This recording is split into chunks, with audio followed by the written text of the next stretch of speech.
our salvation indeed is a gift from you. It is not by works. It is the work of Jesus Christ. And we thank you, Lord, for this great blessing that you have given us in Christ. And I pray, Lord, na ito pong truth na ito ay hindi lamang na parang nasa isip po namin o narinig lang namin. But Lord, I pray for everyone who is here that you will move, Lord, sa kanilang mga puso na tunay na makita na wala po sa aming mga sarili ang kaligtasan. Hindi po ito sa mabubuting gawa, hindi po ito nanggagaling sa kung ano man yung aming pananaw sa mundo, kundi ang kaligtasan ay inyo pong hinayag na ng malinaw sa inyong salita na ang tanging pag-asa namin sa kaligtasan at kapatawaran sa kasalanan ay matatagpuan lamang po kay Kristo Jesus. Maraming salamat sa pangakong ito, sa katotohanan ito, at aking dalangin na tunay nga na ang banal na Espiritu ay tunay na kumilos sa puso po ng bawat isa. Kung wala pa po sila kay Kristo Jesus, aming dalangin ang kanilang kaligtasan. Aming dalangin na makita po nila ang kagandahan ni Kristo Jesus at tunay na manampalataya sa Kanya at magsisi sa kanilang mga kasalanan. And Lord, as we gather, as we continue, Lord God, our time together here, we pray, Lord, for your blessing as we go through the Gospel of Luke in chapter 3, as we will be studying again, Lord God, about the importance of knowing and understanding repentance. I pray, Lord, na maging malinaw po ang inyong salita sa bawat isa at tunay po, Panginoon Ama, na maging totoo ito sa buhay po ng bawat isa. So bless our time together and may you be glorified, Lord, in our lives. In Jesus' name we pray. Amen. So tayo po ay magkapatuloy sa ating pag-aaral sa Ephesians, Luke chapter 3, okay? Dahil nagbasa ako ng Ephesians.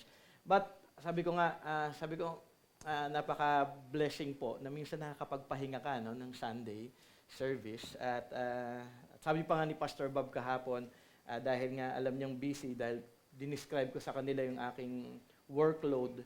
Sabi niya, you better be ready daw, sabi niya dun sa mga steering committee, because Jay will be very busy, so he might call you up to take over sa kanyang pulpit from, sa mga Sundays na mga darating. So, at least alam po nila yon. So, I'm excited also dahil 2 Sunday po akong nawala at nakapagpahinga ng kaunti ng Sunday. Pero ngayon, tayo po ay magkapatuloy in Luke chapter 3, verse 1 to 20. Pero, ang aking direction ngayon ay babalikan natin yung inaral natin nung huli. So, that was 3 Sundays ago. At mahalaga po ito. At ang Luke chapter 3 verse 1 to 20 ay patungkol po sa ministry ni John the Baptist. Okay, sa huli nating pag-aaral, ating nakita yung background ng simula ng ministry ni John the Baptist. Nag-start ito sa pag-describe kung sino yung mga namumuno at that time. Si Tiberius Caesar, Pontius Pilate, si Herod, si Philip, si Lysanias, and Annas and Caiaphas. So ito yung mga leaders before nung panahon na yon. Atin din, actually, inaral yung pagtupad ng pangako sa Malakay chapter 3 kung saan tinupad ng ating Panginoon yung prophecy na ito, yung pangako na may darating na messenger na maghahanda sa pagdating ng ating Panginoon. So, ang galing po in the Old Testament meron pong prophecy. May darating at ito na nga si John the Baptist na siyang maghahanda sa pagdating ni Jesus. So ano yung kanyang panawagan? Ang kanyang mensahe ay para sa lahat.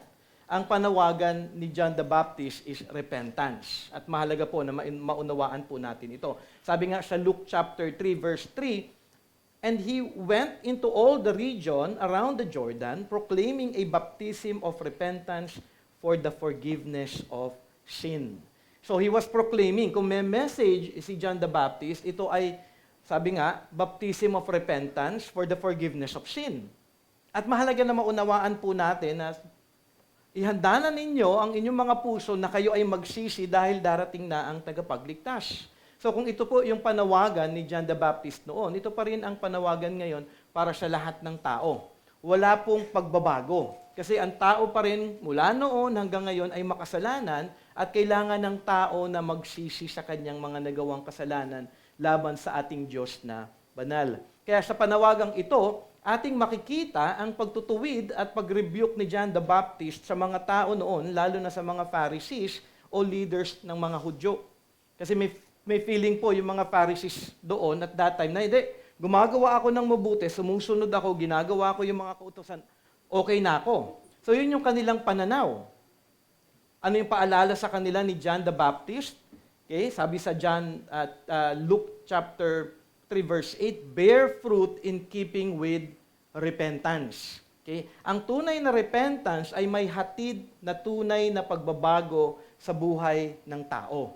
Yun yung repentance. Okay? Hindi ito sorry lang sa Diyos. Hindi ito yung nag-pray ka lang, Lord, sorry, may nagawa akong kasalanan. Okay? Ibig sabihin, sila ay magsasabi na repentant sila, pero hindi ito makikita sa pamumuhay nila. Yung, alam mo yun, nag-sorry lang. At marami pong mga taong ganon. Mag-pray sila, Lord, sorry, may nagawa akong kasalanan. Lord, sorry, nagmura ako. Lord, sorry, nagalit ako kanina, nagwala ako. Okay? Pero ang pamumuhay nila, after that, patuloy pa rin sa kasalanan. Hindi po repentance yung sorry. Okay? Hindi po repentance yung sorry. At mahalaga po na maging clear po sa atin yon. Dahil nga kung ikaw ay patuloy na namumuhay sa kasalanan, ganun pa rin ang iyong pananaw, wala itong tunay na pagsisisi. Okay, sabi nga sa Acts 26 verse 20, but declared first to those in Damascus, then in Jerusalem and throughout all the region of Judea, and also to the Gentiles, that they should repent and turn to God, performing deeds in keeping with repentance. Malinaw po yung description dito na binigay ni Luke sa Acts chapter 26 verse 20. In Filipino Standard Version, napakaganda po ng pagkakatranslate dito in Tagalog. Nangaral ako una sa Damasco, pagkatapos ay sa Jerusalem at sa buong lupain ng Judea. Gayon din sa mga hintil. Ipinangaral kong dapat nilang talikuran ang kanilang kasalanan at magbalik loob sa Diyos. At patunayan, yung pagtalikod nila sa kasalanan at yung pagbalik nila sa Diyos, at patunayan sa pamamagitan ng kanilang mga gawa ang kanilang pagsisisi. So, ibig sabihin, kung ikaw ay nag-ask ka ng forgiveness sa ating Panginoon, kung ikaw ay tunay na nagsisi sa iyong kasalanan, meron itong resulta ng pagbabago. Hindi nag-sorry ka, pero after that, ganun ka ulit sa pamumuhay mo. Na parang wala lang. Kasi ang iniisip ng maraming tao, kapag sorry naman ako, okay na yun. Hindi po ganoon. Dahil yung panawagan sa Bible ay malinaw. Patunayan sa pamamagitan ng kanilang mga gawa ang kanilang pagsisisi. Siguro ang Tagalog, kung ating mas makikita, mas madaling maunawaan at aking dalangin na maging malinaw ang mga panawagan na ito sa inyong lahat. Importante po kung kayo ay natutulog ngayon, sana hindi, sana gising po kayo, ang pagsisisi po, meron pong resultang pagbabago sa buhay ng isang tao. Kaya sabi nga, tinaral natin ito last time, repentance, ano ba yung repentance in Greek? It is metanoia. In Lunida, ganito po yung pagkaka-define po dito. To change one's way of life as the result of a complete change of thought and attitude with regard to sin and righteousness. Napakaganda po ng definition ng Greek lexicon po ng Lunida. Kung ating titignan, may tatlo pong binanggit dito kung ano po yung repentance sa kanyang definition. Unang-una, sabi nga, may pagbabago sa buhay o kaya change one's way of life. Okay? Pangalawa, meron siyang complete change of thought. Pangatlo, may complete change of attitude. Okay? In Tagalog, sa mga ito, kung aking pong itatagalog siya, may pagbabago sa buhay. So kung ikaw ay nag-repent, may pagbabago sa buhay nyo. Mahalaga pong may pagbabago po kayong makita. Sa simula pa lamang inyo na makikita na malinaw ang description kung ano ang repentance. May pagbabago to change one's life. After nung phrase na yun, ito daw ay magresulta ng kompletong pagbabago ng isip. Okay? May pagbabago ng isip. Ibig sabihin, ang repentance, mainly, nagsisimula sa isip. May change of mind. Ay, teka lang, kasalanan ito. Dapat po may realization ng kasalanan ito. Hindi siya yung parang, kasalanan yan. Sige, sorry Lord. Hindi. Kasalanan ito dahil ang Diyos ay banal. At ito'y laban sa kanyang kabanalan. At ito'y hindi nakakaluwalhati sa kanya. So yung pag-iisip, meron siyang proseso na tama na hindi lang parang knowledge siya, pero yung knowledge mo, yung pag-iisip mo, may pagbabago na nakatuon kung sino ang ating Panginoong Diyos. Yun yung change of mind. At mahalaga na makita natin na yung tuon ng change of mind natin ay nakaayon po sa ating Panginoong Diyos. Hindi lamang po change of mind, okay, yung change of thought, kundi complete change of attitude o pananaw. Okay? patungkol sa kasalanan at kung ano ang mabuti o tama sa Diyos. Okay, kasalanan pala ito, sabi sa Biblia. So nakabase yung pananaw mo, dahil may pananaw ka dati, ang pananaw mo dati ay okay lang ito. Ngayon, dahil ikaw ay Christian na at ikaw ay tunay na nakakilala sa Panginoon, kumikilos na ang banal na Espiritu sa iyo, kasalanan ito sa Panginoon, nabasa ko sa kanyang salita, nakasulat ito sa katotohanan, okay, hindi ko pala dapat ito sinasabuhay. So meron kang, may proseso na ngayon sa isip mo. Yung pananaw mo na dating okay lang, nabago na dahil nalaman mo na yung katotohanan ng salita ng Panginoon. So ngayon ang tanong, kung kayo nga ba ay tunay na nag-repent, may proseso ba sa isip ninyo? Na naunawaan ninyo na ito ay hindi ayon sa kanyang kalooban. Mahalaga po na maunawaan po ninyo at napakaganda po ng definition. Napaka-blessed nga natin in our generation. Alam niyo, marami na tayong lexicon, Greek lexicon. Alam niyo, yung panahon dati, wala pong ganito. For example, okay, simpleng example lamang in terms of repentance. Bisyo. Okay, gagamitin ko na lang yung example ng bisyo. Paninigarilyo, paglalasing, pagsusugal. Ewan ko, may mga bisyo pa kayo hanggang ngayon, ano? Sana ang bisyo ninyo magbasa ng Bible. Okay, Brother Jay, ang pagbabasa ng Bible ba ay masamang bisyo? Siyempre, hindi naman masama magbasa ng Bible. Pero kung ang bisyo ninyo ay paninigarilyo, paglasinggero ka pa rin hanggang ngayon, okay, nagsusugal ka pa rin. So may panawagan doon sa... Actually, kung atin titignan, alam natin na hindi ito ay mabuti. Automatic naman sa atin yun, pero may mga iba, ang thinking nila, okay lang yun. Pero kung ikaw ay tunay na naging Christian, bisyo pa lang to, okay? Marami pang ibang kasalanan. Kaya dati kang, chismosa, liar, okay? Anything na sin. Pero tingnan lang natin siya doon sa punto ng bisyo. Okay? Kung ikaw ay tunay na nagrepent, may pagtalikod na sa mga bisyo na ito. Hindi mo na siya, ginagawa ngayon. Okay? So may change of life. Ang pagtalikod sa bisyo ay nagsisimula, tandaan natin, sa biyaya ng Diyos na nakita mo na ito'y kasalanan. So kung ako, parang ako, Christian ako, nung naging bago akong Christian, hindi kasi ako naninigarilyo. Naglalasing ako dati, hindi din ako nagsusugal, pero meron akong bisyo. Okay? May bisyo ako na minom ako occasionally, at pagsusugal parang tagal na, high school pa yata yun. Pero, nung nakita ko, hindi ko na ginawa yun. Okay? Siyempre, ayoko nang gawin yon dahil alam ko na ito'y kasalanan. Siyempre, nagsimula siya sa biyaya na maunawaan mo ito dahil narinig mo na yung gospel at ikaw ay nanampalataya na kay Kristo Jesus. So may change of thought. May pagbabago na sa isip mo. Dati ang naisip mo, okay lang ang mga ito. Okay lang naman yan. Hindi naman ako nakakagambala dito sa mga nasa church. Parang wala namang problema sa mga yan. Okay? Pero kung ikaw ay tunay na Christian na, sa tulong ng banal na Espiritu, na bago na ang isip mo sa kasalanan ito, so may change of thought. Kasalanan ito, hindi nakakaluwalhati sa ating Panginoong Diyos. Hindi lamang iyon, sabi nga, may pagbabago sa pananaw.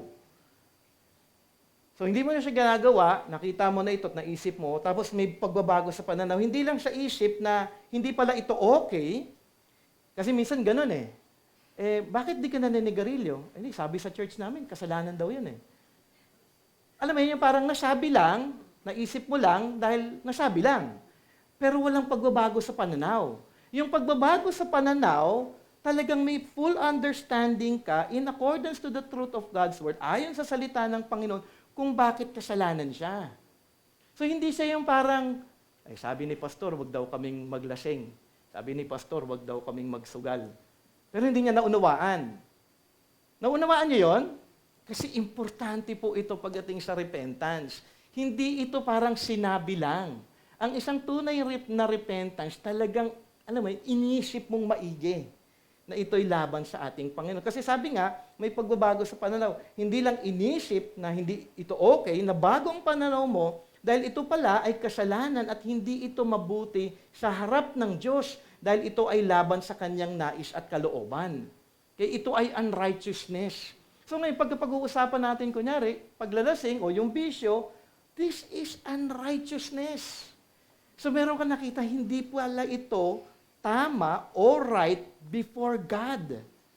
So kapag ginagawa ko ito, ang Diyos pala, hindi siya naluluwalhati at hindi siya natutuwa sa aking ginagawa. Kaya dapat ko ito talagang talikuran. Kapag ipagpapatuloy kong gawin ang mga ito, ang Diyos ay hindi ko lamang sinusunod, kundi ito ay pagrebelde sa kanyang kalooban para sa akin. Kasi ang nais ng Panginoon para sa isang tao na nagrepent, mamuhay siya in righteousness. Kaya nga di ba, yung sa Romans chapter 6, may tinatawag na doon na slaves to righteousness. Kung dati slave to sin ka, namumuhay ka palagi sa kasalanan, ngayon kung ikaw ay Christian na nabago na ng ating Panginoong Hesus, natanggap ang biyaya ng kaligtasan, at kung tunay kang nagrepent, slaves to righteousness ka na, ang niisip mo ngayon, wait, ano yung mga bagay na tama na dapat kong lakaran ngayon bilang isang mananampalataya? So may pagbabago sa pananaw, may tama at biblical na pag-iisip ka na patungkol sa kasalanan. Malinaw? Importante po na maging clear po ito. Kasi ayoko yung nagrepent na ako.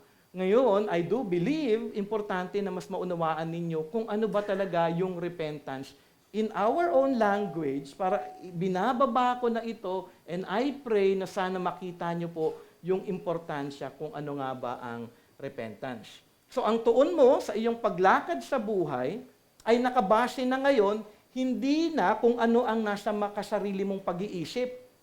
Kasi in reality, bilang isang tao, kaya sabihin mo naging Christian ka, no? Maraming Christian pa rin, may sarili silang pananaw, ang Christianity ganito. Pero hindi biblical. May pananaw lang sila, pero hindi nila madepensahan ayon sa salita ng Panginoon. Okay? Kaya ngayon, kung ikaw ay lalakad, hindi na ayon sa makasarili mong pag-iisip, kundi nakabase na kung ito ay kasalanan laban sa Diyos, at kung ito ay nakakaluwalhati sa Kanya.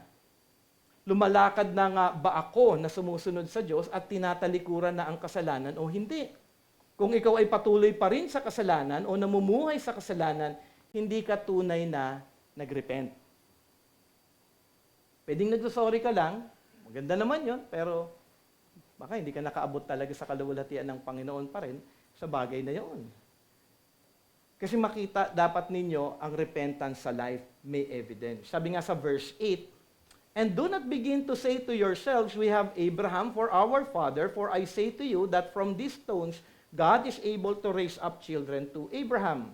Ang tawag dito ay pangangatwiran sa kasalanan. Kasi sabi dito, ito yung repentance, bear fruits in keeping with repentance. Huwag niyo sabihin na, hindi, okay lang ako magkasala kasi lahi ako ni Abraham. Yun yung pananaw ng mga Hudyo. Pero yung pananaw ng mga tao ngayon, ikaw lang, Brother Jay, nagsasabi na kasalanan yan. Basta't ako nag-sorry, okay na ako. Ganun pa rin po ang pananaw ng maraming tao. At yun po yung, kaya ko po itinuturo ito at kaya ko binabalikan para maging sigurado po tayong lahat. Dahil, to be honest, ang dami ko na pong kilala, alam mo yun, ang tagal-tagal, nalulungkot ako every time na may mga nakakausap ako mga pastors. And when they share to me their concerns, alam mo yan, yung nakakalungkot po, na ang tagal na, hindi pala naintumaan talaga yung repentance. 30 years nang umaattend ng church, 20 years nang umaattend ng church, kaya pala ganun ang buhay, kasi hindi naunawaan kung ano ang repentance.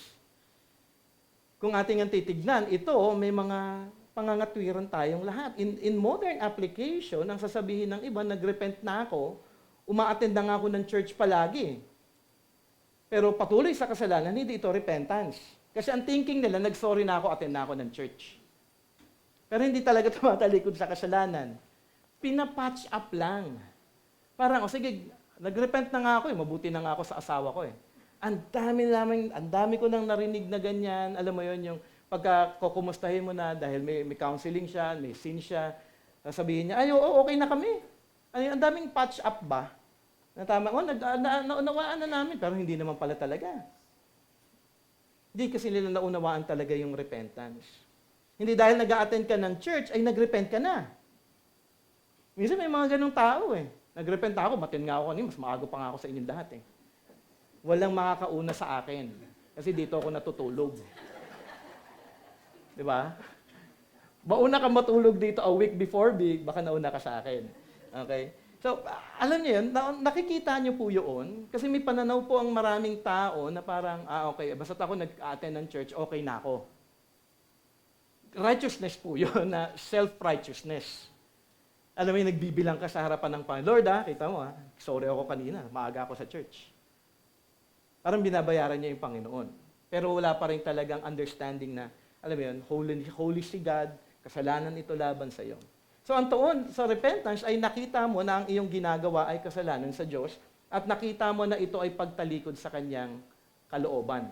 Okay? At kung tunay kang nagrepent, susundin mo na ngayon ang nais at kalooban ng Diyos. So, pinakasimple, alam ko nadaanan natin ito many times, even in pulpit, even sa biblical counseling training, ang repentance ganito, gumagawa ako ngayon ng kasalanan, namumuhay ako sa kasalanan, chismoso ako, dami kong ginagawa, sinungaling akong tao, magagalitin ako, may bisyo ako or anything. Ang repentance, ginagawa mo ngayon ito, sabi ni God, repent.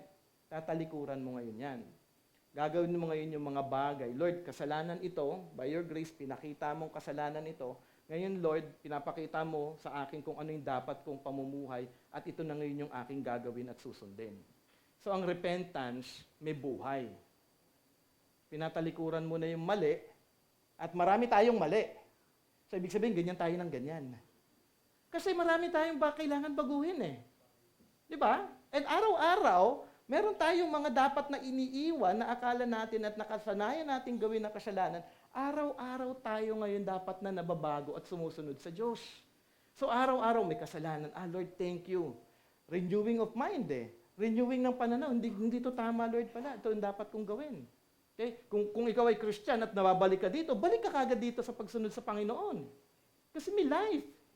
Hindi mo pwede na, ay kasalanan, Lord, sorry pero patuloy ka pa rin doon. So, importante po na makita natin ang bagay na ito. Okay? Kahit na mag-sorry ka ng mag-sorry sa Diyos, pero patuloy ka pa rin sa kasalanan, hindi ka tunay na nag-repent. Ito ay pamumuhay pa rin sa kasalanan. At mahalaga po na makita natin ito. Kasi marami pong mga tao na, marami ko na nakausap, Brother Jesus, nag-sorry na ito, iyak pa yan. Ngayon, ako naniniwala ngayon sa mga luha sa counseling. Hindi na ako naniniwala. Tagantayin na lang natin kung tunay ang luha mo. Kasi ang feeling ng iba, kapag ka umiyak, nag-repent. Hindi. Magandang umiyak kasi dapat may sorrow, pero pwedeng nag-guilt ka lang, naiyak ka lang, pero wala talaga sa heart mo sumunod sa Panginoon. So, hindi pa rin talaga repentance yun. Kahit na lumuha ka pa ng 1 galon, kung wala kang pagnanais na sumunod sa ating Panginoon, hindi yun repentance. So, ibig sabihin lamang nito, kung mali ang repentance mo, hindi ka talaga nag-repent, nananatili ka pa rin sa kasalanan. At yun yung pinaka-nakakatakot. And I'm telling you this because I love you. At hindi ko alam kung hanggang kailan ako mabubuhay.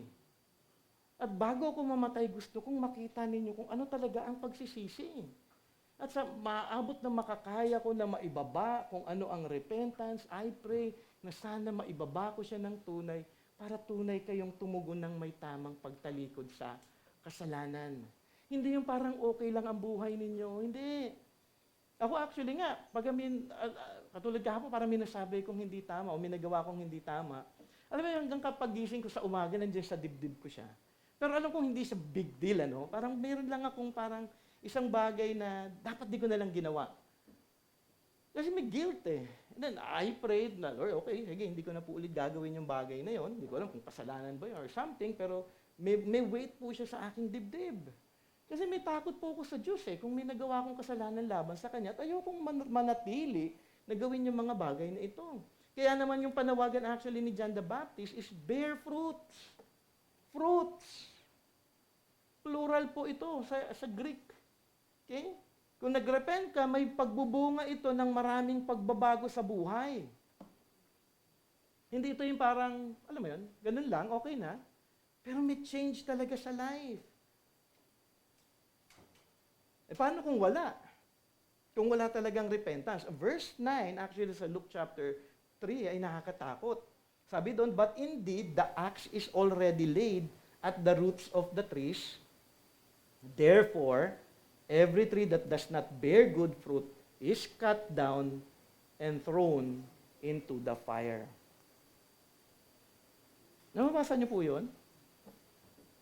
This is a warning and a judgment sa mensahe po ni John the Baptist para sa kanila.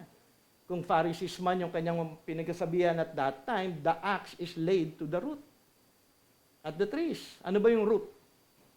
Yung ugat, yung pinakabunga ay buhay ng isang puno. Di ba pag pinutol niyo yung ugat ng puno, mabubuhay ba yung puno? Siyempre hindi. Nakakatakot po yung judgment dito na ibinigay ni John the Baptist.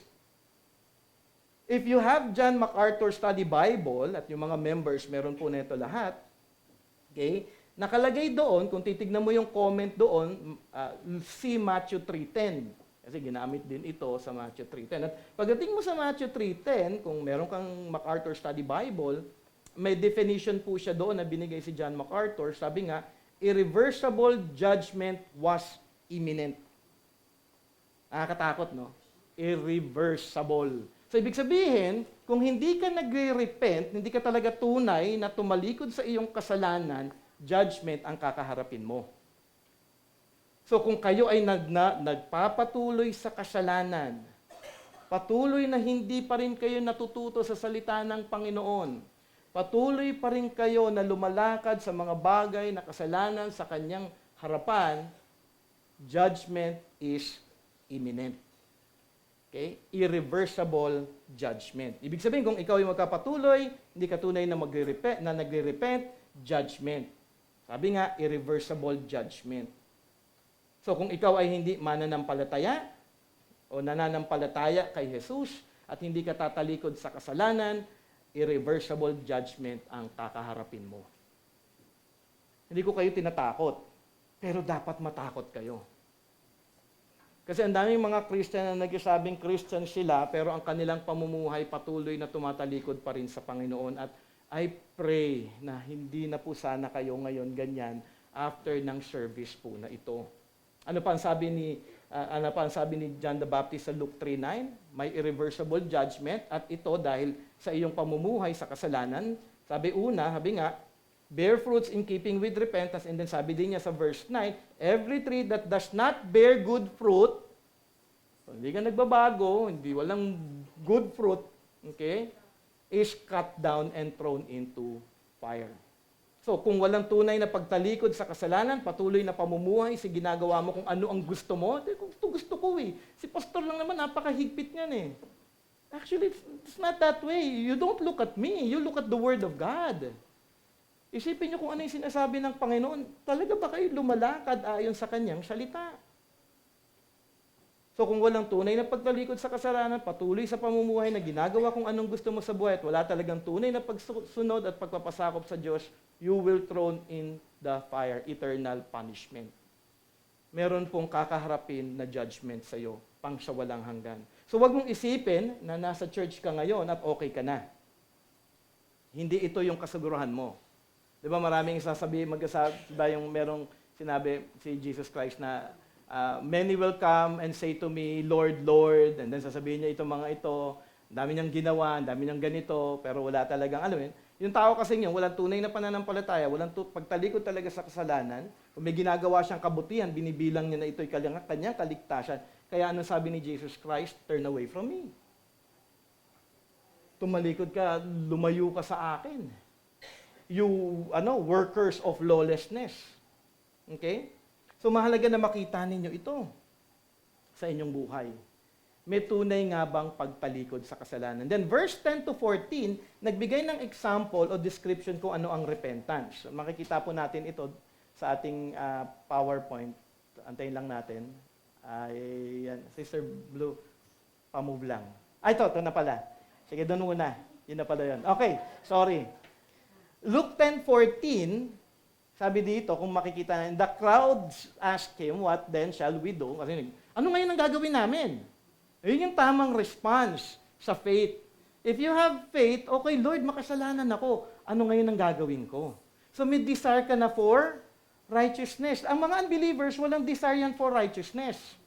Ang desire nila, gawin lang yung gusto nila. So dito makikita natin that the Lord is working, and then He answered them, whoever has 2 tunics is to share with him who has none, and whoever has food, is to do likewise. So, iisa-isahin ko to, kung meron kang damit at pagkain at nakita mong iba na wala, magbabahagi ka sa kanila. Okay? Kung dating kang maramot, ang evidence ng repentance ay magiging maramot ka pa rin? Hindi, magiging mapagbigay ka na. So, may turning away. Maramot, mapagbigay. Okay? Simple, di ba? And then, kung dati kang greedy, tapos nanlalamang sa kapwa, sino yon?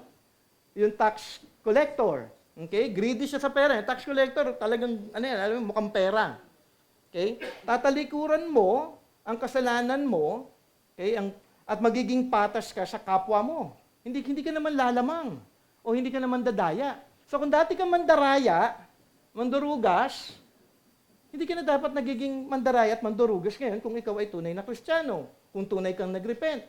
Kung dati kang nag-extort ng pera sa kapwa o nananakot sa kapwa para nung soldier, di ba hanggang ngayon meron pa rin yung nag-extort ng pera.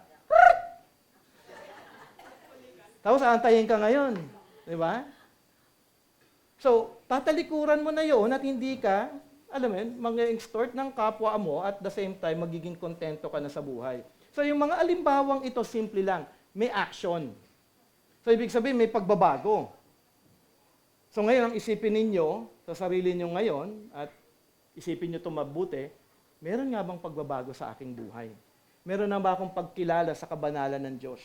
Meron na ba akong pagnanais na gawin ang kanyang kalooban at nais ko ng talikuran ng aking kasalanan? At mahalaga na makita po ito. Mga ginagawa mo sa buhay na kasalanan, nakita mo na ba ito at ngayon ikaw ay tunay na nagrepent dito? At dito ako actually nagtapos last time, 3 Sundays ago. Sabi ko nga sa inyo, dahil medyo mahaba yung preaching ko that time, may idadagdag ako na mahalaga. So ibig sabihin, hindi pa tayo tapos dito. Babalikan ko lang ang ating inaral before. At mahalaga na makita ito pong idadagdag ko ngayon. At ito hindi lamang pagtalikod sa kasalanan, in action na iyong ginagawa, bahagi din ng repentance ay ang laman ng isip mo na makasalanan. Kasi ang thinking natin, actions lang. So ngayon, titignan natin, yung pag-repent mo din dapat with the sinful mind. Dahil, sino sa inyong hindi sinful ang mind? Napakatindi mo kung hindi ka sinful sa mind. Dahil dyan tayo lahat nagdidwell. Ayaw na natin magsalita ng masama sa kapwa, pero nasaan nagkakasala tayo palagi? Minsan, ang tao nag-repent lang dahil sa kanilang actions na ginagawa. But in reality, dahil hindi ito nakikita, kailangan nyo rin mag-repent sa inyong makasalanang pag-iisip. Okay? Actually, kung atin titignan, ang repentance ay talagang napakalawak. Ang repentance ay hindi lamang, okay, tatalikuran ko to, gagawin ko na ito. Marami kong maling pananaw, makasalanang pag-iisip, babaguhin ko ngayon ito ng tama at ayon sa salita ng Panginoon. So mahalaga na makita ninyo na inyong talikuran ang mga mali o makasalanang pag-iisip ninyo. Isipin nyo na ngayon yung mga makasalanang pag-iisip ninyo. Kung kayo ay namumuhay pa rin sa makasalanang pag-iisip, hindi ka talaga repentant. Pwede ka naging mukhang mabait, pero kung ang isip mo, puso mo makasalanan, yun yung pinaka-nakakatakot. Dahil alam ng Diyos ang lahat ng nasa puso natin at alam ng Diyos ang lahat ng nasa isip natin. Okay? Ang concern dito ay ang sarili ninyo. Hindi ko masasabi kung ano ang nasa isip ninyo, pero sure ako na makasalanan din ang pag-iisip ninyo dahil ang isip ko ay makasalanan din.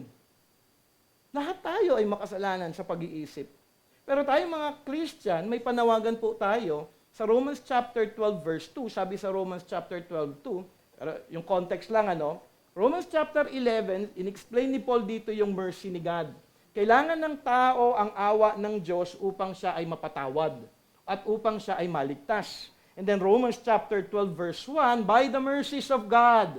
Sabi ni Paul, ito yung ngayon yung iyong magiging buhay. Offer your lives as a living sacrifice, di ba?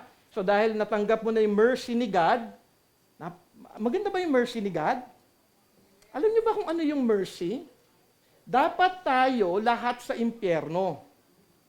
Pero kinaawaan tayo ng ating Panginoong Diyos upang ating matanggap ang biyaya ng kaligtasan. Pinadala niya si Jesus Christ by mercy. Kaawa itong mga taong ito eh. Itong buong sanlibutan na ito, makasalanan, pero kaawa-awa kayo. ipapadala ko ang anak ko para kayo ay maligtas. Yun yung mercy. Hindi tayo karapat-dapat makatanggap ng kapatawaran. Only because God, alam mo yun, nagkaroon siya ng mercy, kinaawaan niya tayo. In reality, dapat po tayo lahat maparusahan. Pero out of His mercy, tayo ay kanyang kinaawaan at tayo ay kanyang binigyan ng pag-asa kay Kristo. So, ngayon, offer your lives as a living sacrifice. And then verse 2, sabi niya dito, do not be conformed to this world, but be transformed by the... Ayun na. Napaka-importante nito. Kasi minsan hindi natin ito naiisip eh.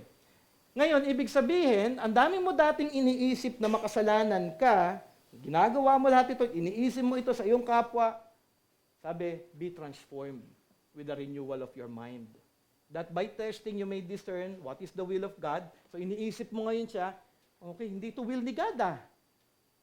Will ba ni Lord na mag-isip tayo ng masama sa ating kapwa? Will ba ni Lord na sa ating isip manlait tayo? Hindi ka nang lalait by verbally, pero kung sa mind mo, pangit naman niya. Di ba? Pangit naman ang pagkaka-makeup niya. Hindi mo sinasabi, pero nasa isip mo, ay, hindi ko naman sinabi, Brother Jay, hindi naman niya narinig, hindi naman ako naka-hurt ng iba. Ako lang to. Hindi pa rin. But God knows your mind. You have to turn away from it. Kailangan mo baguhin, be transformed. At kung ikaw nananatili, okay, sige, naging mabuti kang tao, nakikita yung kabutihan mo ng lahat ng tao dito sa church, pero pag tuwing nandito ka naman sa church, ang dami mong iniisip na masama sa kapwa, taong ito, inunahan ako sa upuan ko yan eh. Alam mo yun? Puro galit. Tagal ng preaching ni Pastor Jay. Dami niyang kwento. Palagi na lang akong pinapatamaan. Ano? Itong taong to. Ano yun? Kung ating titignan, ang ating isip ay napaka-deceiving. And I don't want you to continue in that. Kasi ako nag-struggle din ako dito eh. Lahat kasi tayo may makasalanang pag-iisip. Pero dapat sama-sama tayo na nagtutulungan, nagpapaalalahanan sa isa't isa na kailangan natin talikuran ang makasalanang pag-iisip. Napaka-deceiving po at napaka-subtle. Kasi hindi po ito nakikita ng tao eh. At kapag hindi nakikita ng iba, ang nasa isip ninyo ay ano? Okay lang. Hindi naman niya nakita to eh. Hindi niya alam na galit ako sa kanya. Hindi niya alam na bitter ako, pero nag-iisip ko palaging bitter ako dito eh. Alam mo yun? Hindi naman niya naririnig na kinukutsa ko siya. Nasa isip ko lang to. Pero inyong tatandaan, ito pa rin ay kasalanan. At kung ito ay kasalanan, kailangan ito ng repentance. At sana alam ninyo kung kayo ay nag-iisip ng kasalanan. Sana aware kayo sa bagay na ito dahil deceiving po ito. Kaya ko ngayon ito tinuturo. Sabi nga sa Matthew 15 verse 19, for out of the heart come evil thoughts. Evil thoughts. Naku, dami natin yan. Hindi lang, nahihiya lang kayong sabihin for sure. Sa isang araw, ang dami nyong evil thought. Diba? Kunyari, gumising ka ng umaga, hindi ka pinagluto ng asawa mo ng breakfast. O kaya pinagluto ka ng breakfast, hindi mo type. Ano ba naman yan? Nagtrabaho ako, pagkahaba-haba, pagkain ko sa umaga, ito lang. Hindi mo sasabihin, pero puno ng reklamo ang isip mo. So you have to repent of those things. Diba? Murders, adultery, sexual immorality, theft. Pero ano yung unang-unang sinabi? Evil thoughts. Rather than actions itself. Kasi subtle ng evil thoughts eh. Do you have wicked thoughts or evil thoughts? Of course, kayo ay nakakapag-isip ng masama. Baka ngayon, nag-iisip kayo ng masama sa akin. Maaaring may iniisip kayo na galit o bitterness sa kapwa. Para example, may bitterness kayo sa isang tao. Hindi nyo ipinapakita na may bitterness kayo, pero nasa isip lang ninyo. O galit kayo sa isang tao, hindi nyo lang sasabihin, pero nasa puso at isip nyo ito. Kung alamaan ng puso at isip ninyo, ito, repent. At kailangan nyo itong i-repent. Huwag kayong mag-isip ng bitterness o galit o sama ng loob sa kapwa. Lord, patawarin niyo po ako, kasalanan po yung aking pag-iisip ng makasalanan, palitan niyo po ito ng bagong pag-iisip. Di ba? Sa Philippians, ano yung dapat nating iniisip? Pure, Diba? So yung mga bagay na ito, yun na dapat yung ating iniisip sa ating buhay. Sabi nga, another example is Proverbs 24 verse 17. Do not rejoice when your enemy falls and let your heart be glad when he stumbles. Galit ba kayo sa isang tao? Tapos kapag nadapa siya sa harapan mo, ano sa isip nyo? Buti nga.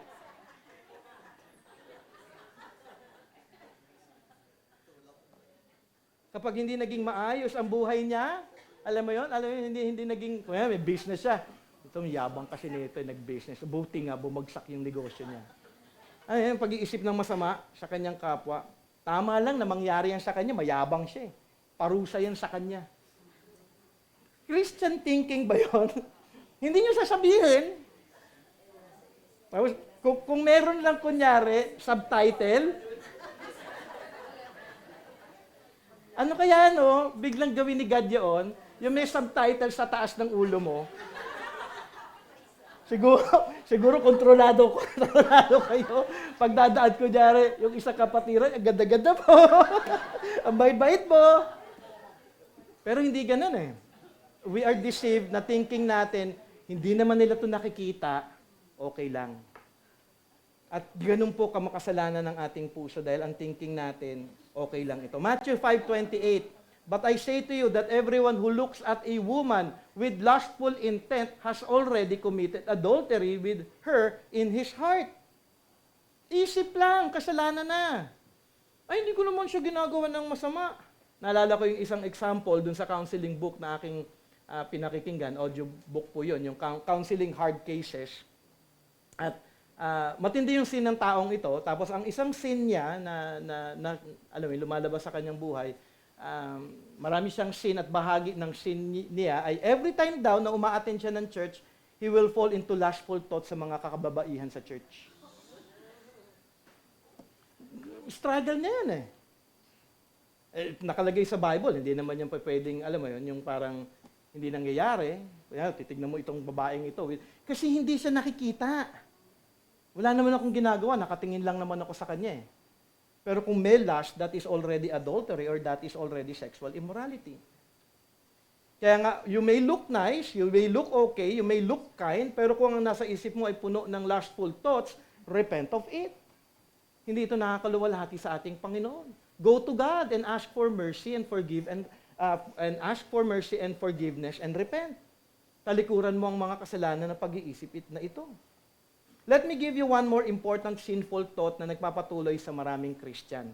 So, yun po yung mga marami po kayo for sure na naiisip. Nagbigay lang ako ng example biblically kung iisa-isahin ko po yung scripture about thoughts, abutin po tayo hanggang baka magalit na kayo talaga sa akin. Pero ito po yung mahalaga na makita natin na maraming maling pag-iisip sa church at maraming Christian, meron silang maling pag-iisip patungkol sa doctrine at theology na kinakailangan nilang i-repent o talikuran ito. Okay? Isa ay pananaw sa Bible na wala naman kayong biblical truth na pinangahawakan. So, isipin nyo yun. Kung meron kayong pananaw sa buhay, tapos hindi siya supported ng Scripture, at hindi nyo talaga mahanap siya sa Scripture, talikuran nyo yun. Ang dami-daming ganyan. Dami kong nakakausap, sasabihin nila, ay ganito, ganyan, ganyan. Saan po sa Scripture yan? Basta nandiyan yan. Hindi, bigay mo sa akin. Kasi sinasabi ko na kagad, hindi yan ayon sa Scripture, kasalanan yan, laban sa Panginoon yan. Hindi, basta nasa Scripture yan. So kung meron kayong maling doktrina na pinangahawakan, kung saan naman wala din talaga sa Bible, talikuran nyo ito at i-repent ninyo. Lord, kaya nga ngayon, mag-repent kayo kung mali yung doctrines ninyo. Baguhin natin. Lumapit kayo sa akin. Pwede ko kayo matulungan para maiayos natin at may ayon natin sa salita ng Panginoon. Another view, hindi lamang yun, another view ng marami Christian na daw dahil nag-a-attend siya dati sa church. Na wala lang ng ilang taon, mga 10. Pero Christian yan. Okay, nalihis lang. Ang dami ko na nakausap na ganito. Okay? Pero ma-attend naman siya dati ng church, so Christian na siya. Kaya alam ko Christian siya. Pananaw mo lang yon. Okay?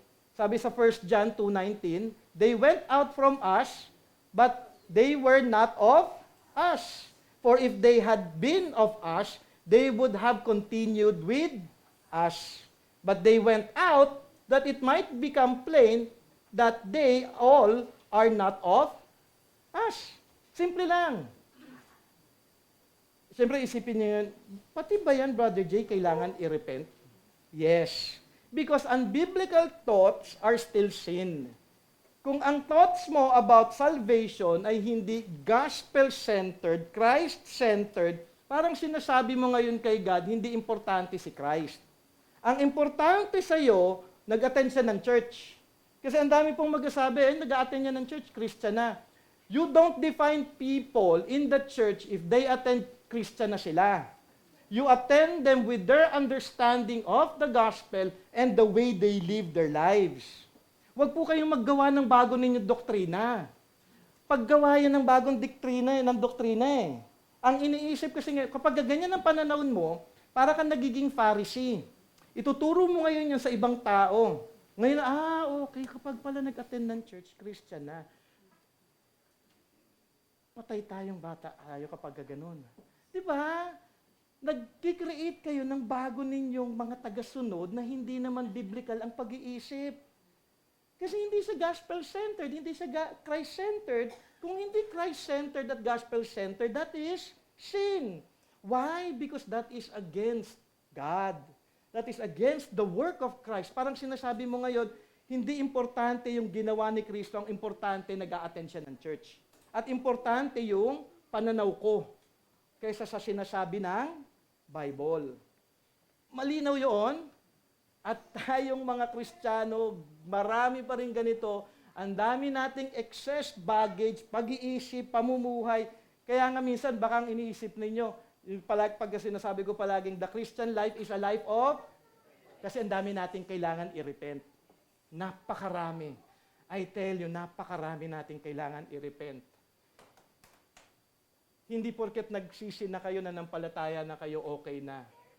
Ang focus ni God sa atin ngayon is to be sanctified, to be like Jesus Christ. At kailangan patuloy tayo na nababago with our minds and with our lives, in our actions, para talaga maging evident yung life ni Jesus Christ sa buhay po nating lahat. We are not to be content na okay na ako, member na ako, hindi lahat ng member ligtas I'm thankful that you are a member. Maganda nga yung preaching ni Pastor Bob nung camp. 'Di ba? Sila Colin, di ba? About the importance of church membership. Preach ni Pastor Bob 'yon. That you have to be part of the body. Hindi pwedeng hindi.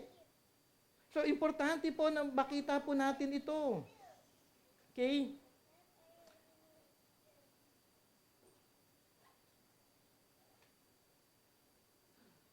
A Christian, dapat makita natin na define kung sino siya ayon sa salita ng Diyos. May tunay na pananampalataya kay Jesus, biblical na pagkilala kay Jesus, kung sino siya at kung ano ang ginawa ni Jesus para sa kanyang kaligtasan. May tunay na pagkilala na tanging si Jesus lamang ang pag-asa at kaligtasan at tunay na pag-ibig kay Jesus. May patuloy na pagtalikod sa kasalanan, paglago sa kabanalan, patuloy na pagpapakumbaba, pagdepende at pagpapasakop sa kalooban. Yun yung Christian. Hindi by profession. Kasi may evidence po na ibinigay sa atin sa Bible kung ano ang isang tagasunod ni Kristo Jesus. Kinikilala ang kabanalan ng Diyos at pagkamuhi sa kasalanan. Alam niyo kung bakit sinful kapag mali ang pagkilala kung ano ang Christian? Sabi ko nga kanina, gumagawa ka ng sarili mong definition at kailangan mo itong talikuran. Ang resulta actually kapag kaganon, malaki. Hindi siya maliit. Kaya nga actually ngayon, nabababa yung Christianity. Nawawater down ang gospel sa maling pananaw at doktrina ng maraming tao, lalo na ng mga Kristiyano. As Christians, let us help one another to build a biblical worldview for our sake and for the sake of the future generation. Ang isipin natin yung future din. Kapag ngayon mali yung doktrina mo, yung susunod na generation ng ating church, magiging mali na rin. Baguhin natin ito ngayon. Kaya ngayon isipin nyo na, ano ba yung mga mali kong doktrina? Ano ba yung mga mali kong pananaw? Ano yung mga pananaw ko na pinangahawakan ko pero hindi naman ayon sa salita ng Panginoon? I-repent nyo ito dahil ito makaka-apekto ng malaki sa ating church. Satan have been successful sa bagay po na ito. Na parang okay na ako, nag-a-attend lang ako ng church, okay na basta't I have faith, I believe in Jesus, my relationship, I have a personal relationship with Him, okay na ako. Hindi po ganon. Okay? So if you think that you are a Christian dahil nag-attend lamang kayo ng church, you are mistaken. Mahalaga na makita po natin na maging bahagi po talaga kayo ng isang church. Importante po ang accountability. Ito yung maraming mali ang pananaw sa church kasi. Attend ako, bahagi ako ng church. Okay na yan, nag-attend lang ako sa church, okay na yon. But to be honest, if you are not really part of the church, you have to turn away from that wrong idea. Kasi may wrong idea kayo ng church eh. At tapos sa New Testament, dinefine ni God kung ano ang church. Kung anong ginagawa sa church. Ano yung evidence ng tao na nasa bahagi talaga ng church. I'll give my biblical points about that. 1 Corinthians 12:27, sabi dito, now you are the body of Christ and individually members of it. So si Christ may body. Tayo yung bumubuo ng body because Christ is the head. So Christ is the head, we are the body. So tayo yung kamay, tayo yung arms, tayo yung tayo yung feet, tayo yun. Okay, part tayo nun. Yung context sa 1 Corinthians 12 is gifts and the need for one another in unity. Kung Christian ka, may gift ka mula sa Diyos. Sabi niya dito, gamitin mo ang gift mo sa church para sa kabutihan ng ating mga kapatiran sa church. So, kung sinasabi mong Christian ka, tapos away ka from the body, ano ka?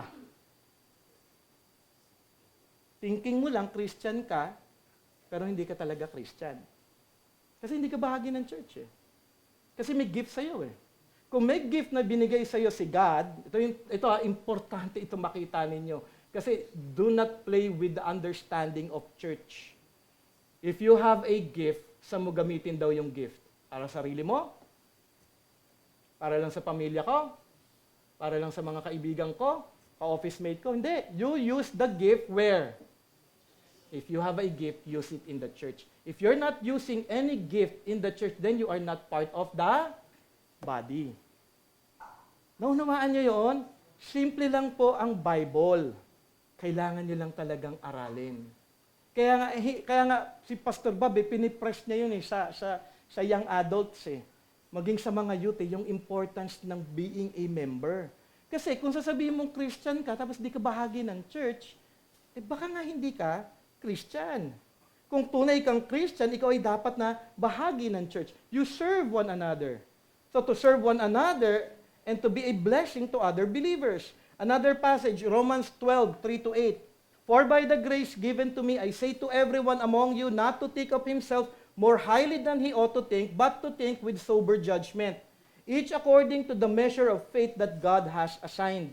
For as in one body we have many members, and members do not all have the same function. So we, though many, are one body in Christ, and individually members of one another. Having gifts that differ according to the grace given to us, let us use them, okay? If prophecy, in proportion to our faith. If service, in serving. The one who teaches, in his teaching. The one who exhorts, in his exhortation. The one who contributes, in generosity. The one who leads, with zeal. The one who does acts of mercy, with cheerfulness. So, ibig sabihin, may give tayo, gamitin natin ito sa church. Sabi nga, verse 3, you are not anymore an individual person. We are to think with sober judgment. Hindi maganda na mapagmataas kang tao dahil ikaw ay isa na kay Kristo at ikaw ay bahagi na ng kanyang katawan. So, hindi pwede na ikaw ay mapagmayabang. Ang mayabang, hindi yan, alam mo yun, ang mayabang hindi yan mahilig mag-serve eh. Mag-serve yan para ipakita lang yung kayabangan niya. Kaya hindi ka pa sinasabi ni Paul, think soberly. You have to humble yourself. Because you are to serve like Jesus Christ in a servant way. Verses 45, isa na tayo kay Jesus, pero marami tayo na isa na kay Jesus. Kung ikaw ay isa na kay Jesus, makiisa ka sa iba, nakaisa na rin kay Kristo. Makiisa ka. Marami tayo, but we are to be united in Christ. Kaya nga doon, for us in one body, we have many members, and the members do not all have the same function. So we, though many, are one body in Christ, and individually members one of another. Dahil isa na tayo kay Jesus, mayroon tayong gift mula sa Diyos. Kanino nyo gagamitin ngayon ang gift na inyong natanggap sa Diyos? Sabi nga sa verse 3, huwag kang maging makasarili, gamitin mo ito sa iba. Kanino mo ito gagamitin? Sa kapwa, isa mo sa ating Panginoong Jesus. Sabi nga, gifts that differ according to the grace given to us. Let us use them. Command yun eh. May give ka, gamitin mo. Kung serving, serving. Kung teaching, teaching. Kung preaching, kailangan ko mag-preach. Kasi yun yung gift na binigay sa akin ng Panginoon eh. Kunyari daw, may gift ako ng preaching para sa pamilya ko na lang. Hindi pwede, for the whole church. Para mag-benefit ang buong mga kapatiran. So if you are a true believer, do you live this truth? Isinasabuhay mo ba ang katotohanan ito? Don't tell me na nandito naman ako sa church para umattend, para mag-fill up lang ng church, ng chairs. If you are a Christian, serve in the body of Christ. Kasi bahagi yun ng panawagan eh. Kung tunay ka na ng palataya, kung tunay ka nagsisi sa iyong mga kasalanan, tunay ngayon na mababago ang isip mo, magiging tama din ang idea at understanding mo regarding the church. Kung mali ang pananaw mo regarding the church, at hindi, ang church yan, para lang ako umattend. Di para ka rin Catholic. Alam mo, parang wala ka nagbago. Pupunta lang ako ng church kasi kapag gusto ko. No, you go to church to serve one another. You come here, be a servant to one another, dahil yun yung panawagan ng Panginoon. So, kung may pananaw kayo na ang church, para lang meron ako magawa pag Sunday morning, kailangan nyo ng talikuran itong pananaw na ito dahil hindi ito makakatulong para sa inyong paglago. Then, sabi nga, do not fool yourself thinking na Christian ka, pero di naman isinasabuhay ang katotohanan na ito. Na Christian ka, pero walang pag-ibig sa bahagi ng katawan ni Jesus. Then repent of your sinful belief about what the church is. Hindi ko sinasabi na kung hindi kayo nakikiisa, umalis na kayo, hindi ko kayo pinapaalis dito. I am encouraging you with the Word of God, na ito ay kalooban ng Diyos para sa isang tunay na mananampalataya, be part of the church and serve one another, dahil ito po ay importante. Inaral na natin ito before, nabanggit ko na ng ilang beses. Alam niyo yung one anothering? Naging camp team pa natin ito, di ba? Yung pagkarami-raming one anothering, there are 60 plus one anothering na command in Scripture. Paano mo maia-apply yung one anothering kung hindi ka bahagi ng church? Napaka-weird. Di ba? Diyan, actually, may pinaka-importante. Yun lang ibibigay ko. Paulit-ulit, love one another. John 13, 34, 35. A new commandment I give to you, that you love one another, just as I have loved you, you also are to love one another. By this, all people will know that you are my disciples, if you have love for one another. 1 John 4, 7 to 8. Let us love one another, for love is from God. Gift to love. Hindi naman tayo loving talaga, di ba? In reality, umattend ako ng hierarchy, wala akong pakiram sa ibang mga tao nun eh. Masaya ako doon sa isang pamilya na nagdadala ng Magnolia ice cream. Pamilya yun nila, sa Basian, si Glory. Pamilya nila Tal. Kasi nagkatrabaho si Brother Freddy sa Magnolia noon eh. So, inaantay ko yun. Pagkagising ko after ng preaching ni Pastor Bob, sana yung ice cream. Kasi namimigay yan eh. Namimigay ng ice cream yan eh. Wala akong love. Wala nga akong love sa word ni God eh. Wala nga akong love dahil wala akong pakialam sa iba. Ang pakialam ko lang noon, meron ako natatanggap na ice cream. Pero siyempre, naging Christian kami, pagbabago na. Alam mo yan, hindi ka mapakali na hindi ka makapag-serve. Nung bago akong Christian, nag-serve ako sa ushering ministry. Ang problema, every other Sunday lang. May isang Sunday ako na hindi nag-serve. Sabi ko nga, pero paano yun? Nakakalungkot naman, natin lang ako. Gusto ko may gawin. So nagpaalam ako noon sa self-servant ko. Baka pwede pa akong mag-serve pa ng isang Sunday kasi may patsi ako ng isang Sunday. Sa mga gusto sa children's ministry. So pasok ako children's ministry. Tapos next Sunday naman, ushering. Salit-salit yun. Salit-salit yun. Why? Because there's a gift of love eh. You want to serve. You want to be part of the church. You want to be useful for the Lord. You want to be part of God's kingdom. Kaya nga kung marami nagtataka, sabihin nilang Christian sila, pero hindi sila bahagi ng serving sa church. You cannot do that. You're lying to yourself na Christian ka, pero you're not part of the body of Christ. That's a lie. You have to repent of that. Huwag niyong isipin na, mahal ko naman kayo. Nasa puso ko to. Pexman.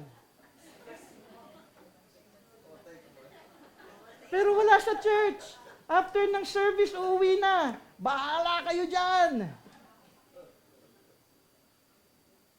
Sabi nga sa Bible, 1 John 3:18, little children, let us not love in word or talk, but in deed and in truth. Napakaganda, di ba? Ang Bible sufficient. Di nagkulang ang Bible sa atin sa paalala. But many Christians deny this truth. They turn away from this truth. And I don't want you to turn away, because if you turn away from all of this truth, hell, eternal punishment. Kaya nga kung meron kayong maling pananaw sa church, maling pananaw sa pag-iisip ninyo, repent of it. Malinaw po ang scripture. Pwede kong umabot dito hanggang hapon to explain the importance of the church. And I want you to open your eyes. Kaya nga, in ending, aking dalangin na inyong naunawaan kung ano talaga ang repentance. So, not only in actions, also in your mind, ano yung mga makasalanang pag-iisip ninyo, mga maling pananaw ninyo, repent of it, palitan nyo ito, be renewed in your mind, in your thinking. Be reminded kung ano ang repentance. Ito ay pagtalikod sa makasalanang pamumuhay, hindi lamang sa ginagawa ninyong kasalanan, maging sa mga makasalanang pag-iisip ninyo, kailangan na ninyo itong talikuran. Repent of the sinful life and the sinful mind. Tandaan ninyo, walang maitatago sa Diyos. May darating na judgment. Aking dalangin na tunay na kayong nanampalataya kay Jesus at nagrepent na sa inyong mga kasalanan. Ecclesiastes 12:14, sabi nga, for God will bring every deed into judgment with every secret thing, whether good or evil. Let us pray. Lord, thank you, Lord, for the time that you have allowed us to study your word. And Lord, I pray na naging malinaw po yung message about repentance. Marami po kami mga kasalanan, marami po kami mga bagay na hindi nakikita at hindi ko na-discuss pa ito, Panginoon naman. Marami pa kaming mga pag-iisip na makasalanan. But I pray, Lord, na amin po itong talikuran. Maunawaan ang inyong panawagan ngayon. Magpakumbaba. Kayo po ang nagsasalita sa bawat isa dahil ito po ang nais ninyo sa church po ng BSL na ang bawat isa ay tunay na manampalataya, na ang bawat isa ay tunay na magrepent ayon sa inyong salita. So I pray for your mercy. Kaawaan niyo po kaming lahat, Panginoon Ama. Tulungan niyo po kami na amin pong may apply ang katotohanan ng inyong salita at tunay na mabago sa wangis ni Kristo Jesus upang siya'y tunay po naming maluwalhati sa aming buhay. I pray for your blessing even in our time later on sa biblical counseling training, sa aming lunch fellowship, sa aming fellowship, Lord God, together. May we honor and glorify you, O God, in everything. May you be magnified, Lord, in our lives. Even in the coming days of this week, O God, may you be magnified. Help us, Lord, to truly turn away from sin and to walk in righteousness. Help us, Lord God, by your grace. Because apart from you, tunay Panginoon Ama, na wala po kaming magagawa. Kaya kailangan po namin ang inyong awa, ang inyong biyaya. Thank you, Lord, for your love. Thank you for Jesus Christ, who made everything possible for us to truly turn away from sin, because He already lived a perfect life for us, and He died for all our sins, so that we may truly be forgiven. And now, Lord, what you want from us is to truly submit our lives to you for the glory of your name. In Jesus' name we pray. Amen and amen. Thank you very much.